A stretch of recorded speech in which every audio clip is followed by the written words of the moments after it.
So one of the most confusing things about Medicare is your Part D plan, basically the donut hole. Some people just feel like, I don't know what I'm paying, I don't know why I'm paying that amount, but I'm just going to pay whatever they tell me to because I need my prescriptions.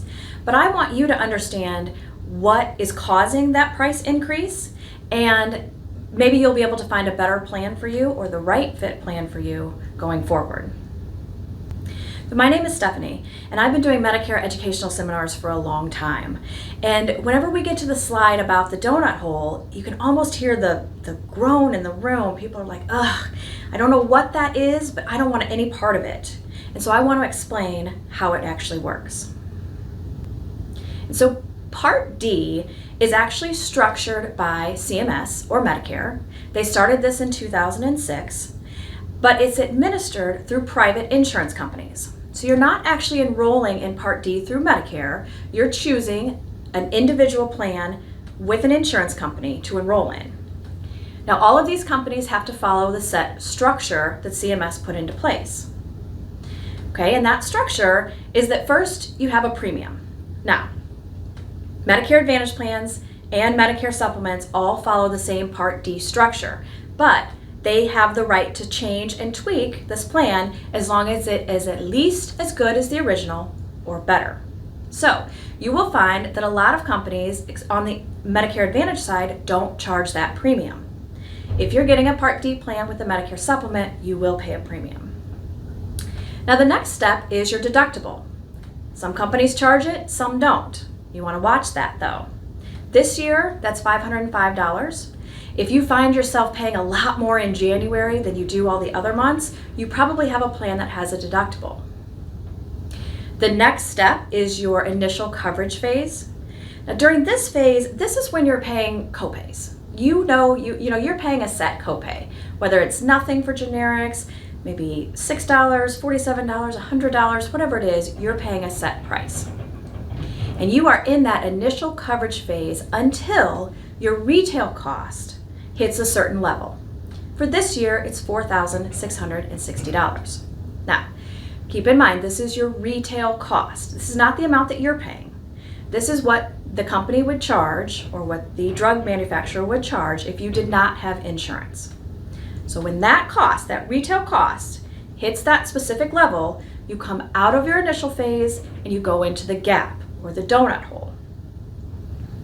Now, during the donut hole, this is when you're paying a higher percentage. You're going to pay 25% of your brand name costs through the donut hole instead of paying that small copay. So if you think about that, if your drug cost is only $50 or $100, 25%, $25 to you is pretty manageable. But if you're on a prescription that costs $1,000 a month, and now suddenly you're responsible for $250 of it, that's significant. And that's why people feel that stress and anxiety about the donut hole or the gap.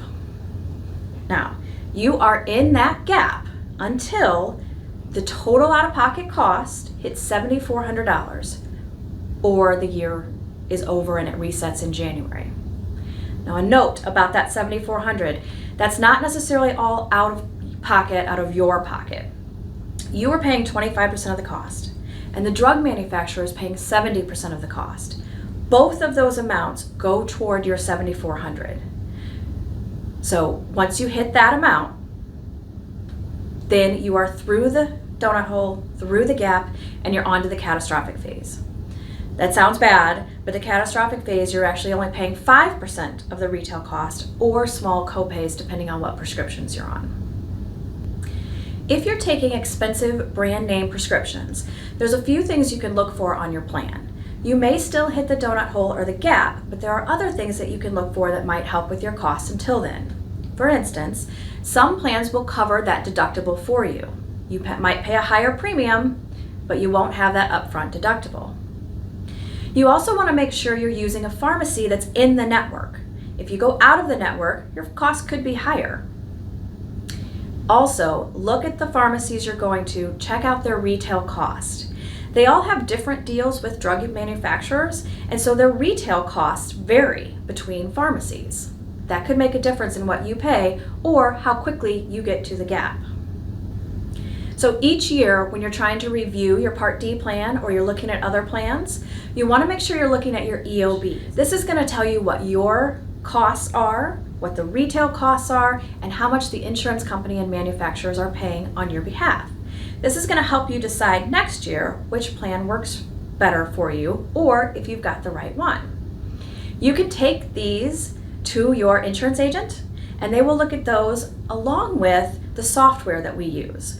We're able to pretty well tell how much you're going to pay for your prescriptions each month and about when you're going to hit that donut hole and what the estimated costs are. It's not perfect, but it's going to give you a better idea so that you're not shocked when you get to the pharmacy and they say your costs are significantly higher because now you're in the gap. At least you'll have some forewarning and you can plan for it. I hope this clears it up just a little bit. If you have any additional questions, please feel free to contact us.